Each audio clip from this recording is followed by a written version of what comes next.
홍공 후짜. 네, 안녕하세요. 반갑습니다. 홍공TV의 홍공쌤이고요. 오늘은 우리 또 핫하죠. 이 수학.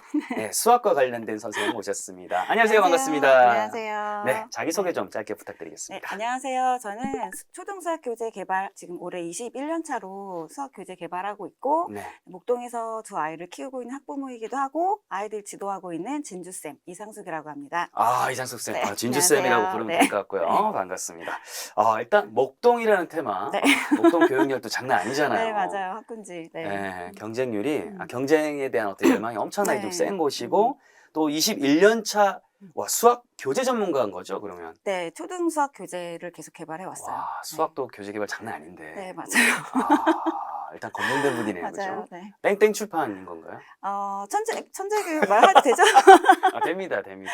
네, 최근까지 있었던 곳은, 그러니까 가장 마지막에 있었던 곳은 천재교육이라는 출판사고요. 네. 그 전에 뭐 동아출판사, 삼성출판사, 뭐 이렇게 아시는 대부분 천재 몇 번 계시는? 미팅도 하고 해가지고. 네. 네.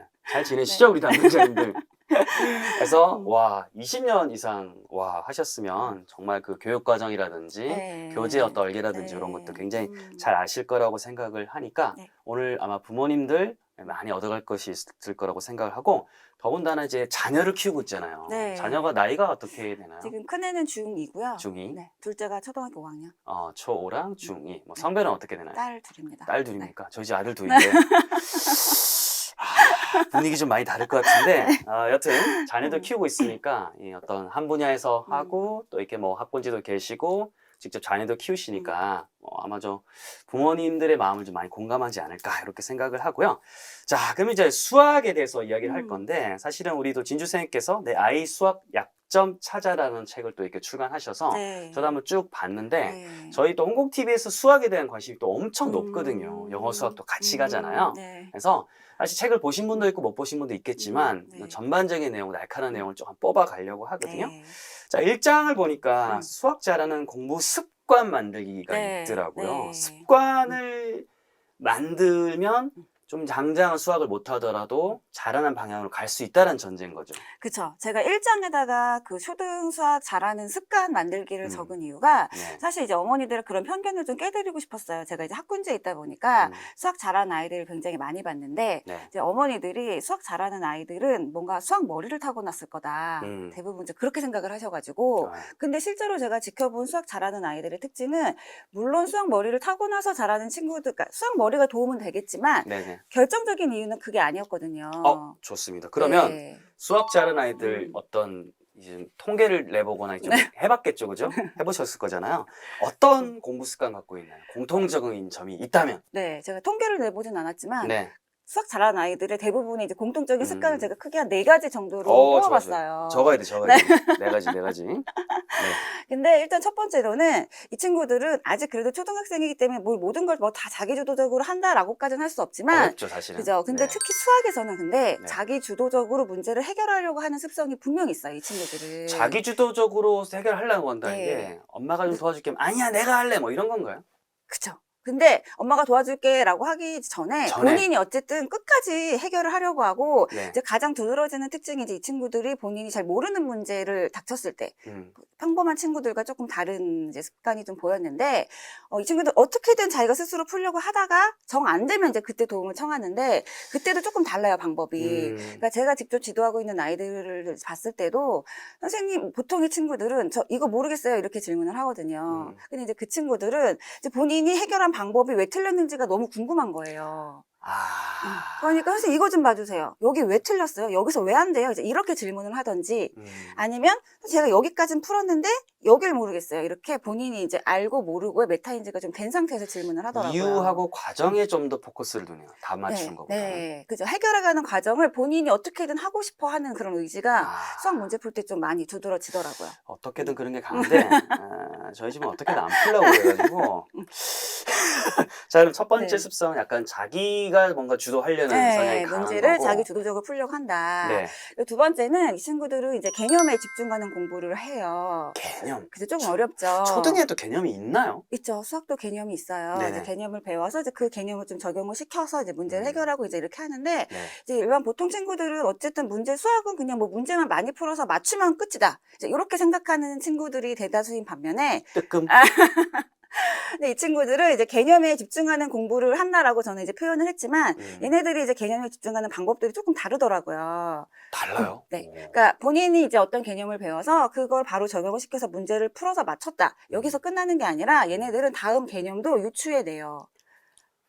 이걸 우와. 조금 이제 쉽게 예를 들어서 좀 설명을 드려보면 네. 예를 들어 근데 이거는 뭐 지금 얘네들만 할 수 있는 습관은 아니기 때문에 지금 제가 말씀을 드리는 뭐 건데 일단 우리는 공통점을 찾고 네, 그 다음에 그걸 해결 우리도 이제 방법, 해결책을 그죠? 가져갈 거니까. 근데 예를 들면 3학년에 이제 분수의 정의를 처음 배우거든요. 분수 때문에 저희 집이 집이 나눠졌어. 집이 숫자가 아니라. 그러니까 일단 뭐 예를 들어 5분의 1이라는 분수를 처음 배우면 자 5분의 1은 전체를 5개로 나눈 것 중에 1개. 그게 이제 분수 5분의 1이야. 이제 요거를 배우면은요. 네. 얘네들은 그 다음에 어떤 것도 이끌어내냐면은요. 그러면 5분의 1이랑 5분의 2를 더하면 전체를 5개 나눈 것 중에 1개와 전체를 5개로 나눈 것 중에 2개를 더한 거니까 결국 값은 전체를 5개로 나눈 것 중에 3개가 돼서 3이네? 5분의 3이네? 이제 요거까지 유추가 되거든요. 분수의 합까지. 그죠? 근데 그 분수의 합은 사실 4학년에 나오는 내용이에요. 아, 그래요? 그죠? 그러니까 3학년에 이제 분수의 정의만 정확하게 이 친구들이 이제 배우면 그 다음에 나오는 분수의 이제 같은 분모끼리 더하는 개념의 원리까지 얘네들은 이끌어내요.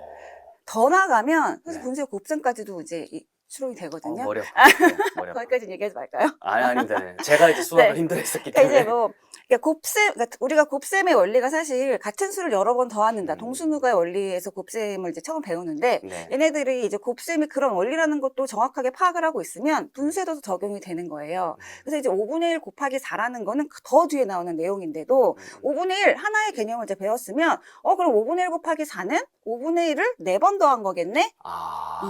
그래서 그렇게. 전체를 5개로 나눈 것 중에 1개가 4개 했으니까 그럼 얘는 답이 5분의 4가 되겠네? 이제 이렇게 배우지 않은 연결된 다음 개념까지도 얘네들은 추론이 가능하더라고요. 야, 개념을 통해서 이게 확장이 또 된다. 그죠? 이게 네. 또 두 번째 특징이 되겠네요. 네. 그거를 이제 전체 그 과정을 이 친구들은 되게 자연스럽게 이끌어내고 이제 본인이 이제 그게 개념에 집중하는 공부를 한다라고 인식을 하고 있어요. 두 번째도 우리 집은 아직은 계속 체크해 보겠습니다. 네. 세 번째는 이제 여기서부터 좀 쉬워요. 이 친구들은 네. 문제를 이제 주어지면 문제 안에서 어쨌든 주어진 조건과 해결하는 방법을 다 찾아내려고 하는 습관들이 있어요. 그래서 이제 문제를 꼼꼼하게 읽는다든지 문제에서 주어진 조건이 뭔지 구하려고 하는 게 뭔지 이제 이런 것들을 문제 대충 보지 않고 이제 문제를 처음 읽을 때 이제 꼼꼼하게 파악을 해서 이제 문제 안에서 정답을 찾아가려고 한다. 사실 그거는 문해력하고도 좀 연결이 돼 그렇죠. 있을까요? 네, 맞아요. 이런 친구들은 이제 그런 습관들이 좀 몸에 배어 있어요. 잘하는 아이들 옆에서 지켜보면. 그리고 이제 마지막이, 이거는 뭐 풀이 과정 적는 거 너무 기본적으로 우리들 막 하지만 풀이 과정 깔끔하게 적어서 본인의 풀이 과정을 글로 잘 표현해내고, 또 이제 검산하는 습관들이 또 이제 몸에 좀 배어 있어서 실수도 확실히 적어요. 이제 그러니까 결과값도 정확하게 이제 성적으로 나올 수 있는 거죠. 세 번째하고 네 번째는 사실 연결이 좀 돼 있다는 느낌이 드는 게 문제를 좀 꼼꼼하게 잘 읽고 조건들을 체크한 다음에 그거를 좀 잘 뽑아내고 다시 한번 확인까지 하니까 이 모든 절차가 잘할 수밖에 없는 습관이죠. 고3 때 저보다 좀 나은 느낌이 드네요. 네. 좋습니다. 그래서 일단 공통 습관을 저희가 이렇게 뽑아냈으면 이걸 갖고 마냥 우리가 뭐 부러워하거나 이렇게 할 수는 없고 우리도 조금 여기서 좀 벤치마킹 할 걸 뽑아야 좀 의미가 있을 것 같아서 다음 질문으로 이제 넘어가도록 하겠습니다. 자, 그러면 사실은 이런 습관 가진 애들은 솔직히 그런 생각 있잖아요. 타고난 거 아니냐. 수학 머리 있는 애들 아닌가요? 라는 말을 할 텐데 100% 다 수학 머리가 있는 애들일까요? 아니면 후천적인 애들도 있나요? 근데 제가 지금 아까 4가지 말씀드렸잖아요. 근데 그 중에서 수학 머리랑 굳이 연결을 시키자면 개념 유추하는 거? 요거 뺀 나머지 3가지는 사실 수학 머리랑 상관없는 습관이었죠. 4개 중에 3개는 또 분수 나오네.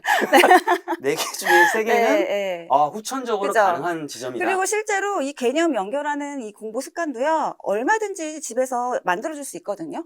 우리가. 그리고 수학 머리라는 게 타고나는 것도 있긴 하지만 사실 이걸 우리가 더 키워줄 수가 있어요. 그러니까 저는 초등 시절에 우리가 진짜 해야 될 수학 교육의 목적이 아이들의 이제 수학적 사고력을 넓혀주는 거.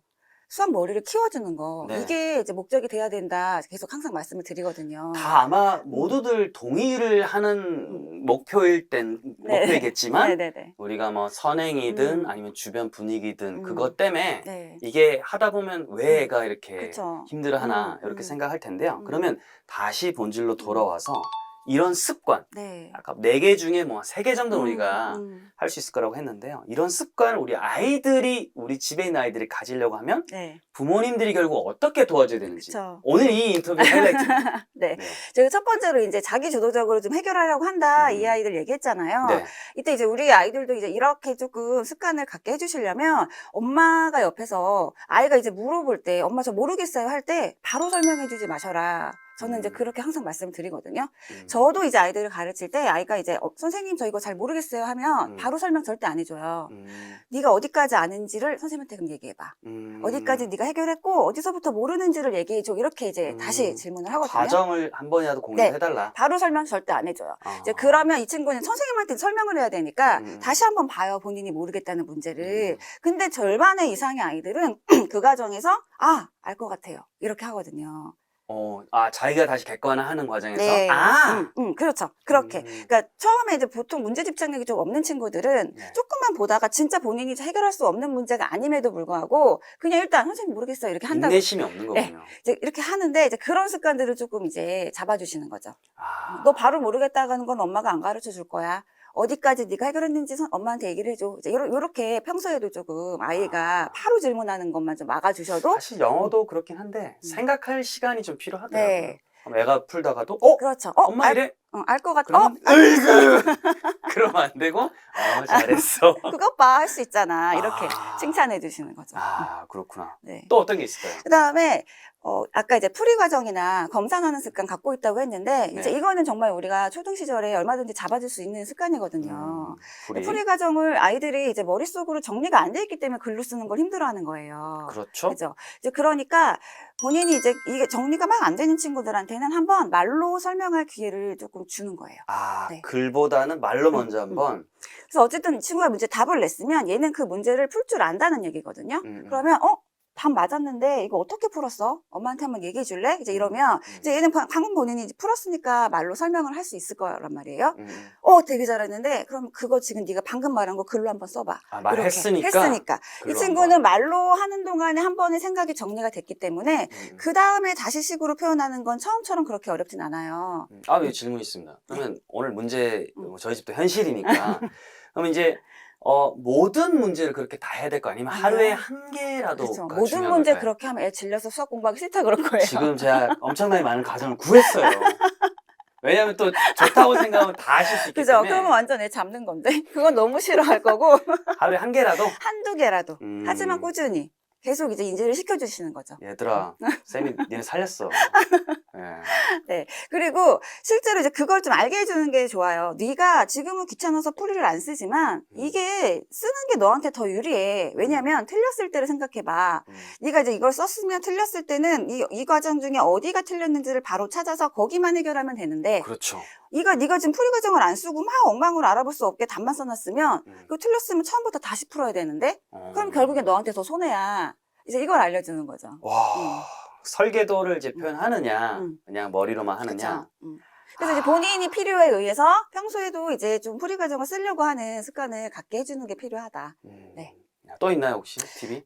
팁이요? 네. 그다음에 문제 속에서 정답을 찾아가게 하는 거 하나 알려드릴까요? 좋습니다. 그렇지. 그 대본에 없어도 뽑으면 나와요. 제가 좀 전에 아이스 커피 하나 사드렸기 때문에 나오거든요. 네.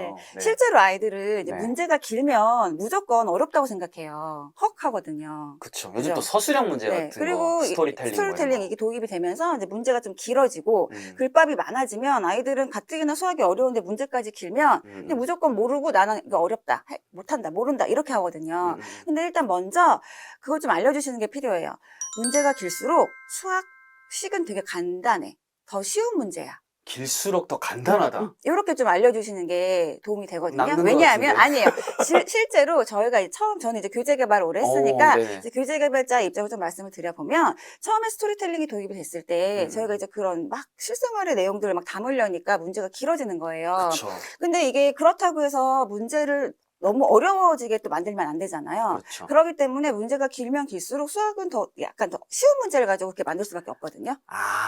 출제하고 네. 개발하는 입장에서 보면 어려운 문제를 문제까지 길게 만들면 이건 너무 어려워지니까 이제 교재도 각각의 난이도가 있는데 네. 난이도가 이제 갑자기 뛰어넘으면 안 되니까 저희가 설계할 때도 문제가 좀 긴 문제를 담아야 한다. 문제가 길어진다 싶을 때는 오히려 수학 묻는 내용이 좀 간단한 문제들을 내고 있어요. 그러니까 이제 아이들에게 그런 팁을 좀 주시는 거죠. 그래서 일단 너무 문제 길다고 겁먹지 말고 문제가 길수록 수학식은 오히려 간단하니까 네가 쉽게 풀 수 있는 문제야. 이제 그렇게 좀 알려주시는 것과 문장 안에서 실제로 다 필요한 문장은 아닐 거란 말이에요. 이제 그러면 불필요한 문장과 네가 꼭 필요한 문장 요거를 구별하는 연습을 좀 시켜주시는 거죠. 이야, 진짜 꿀팁이네요, 그죠? 비록 엄마는 겁먹었을지라도 우아하게 네. 식은 간단할 수 있어 이렇게. 그리고 이제 평소에도 문제를 이렇게 읽을 때 그냥 막 대충 읽지 말고 자, 주어진 조건에 동그라미를 친다거나 이제 구하려고 하는 거에 밑줄을 친다거나 이제 이렇게 좀 습관을 잡아가면 우리 친구들이 문제를 읽는 습관, 좋은 습관을 가질 수 있을 거라고 생각을 합니다. 끝에 거 질문 안 물어봤으면 진짜 어떡할 뻔했는지. 여튼 오늘 꿀팁 너무 감사드리고 이제 저희는 시작입니다. 네. 1부에서 이렇게 시작이고 우리 2편에서는요.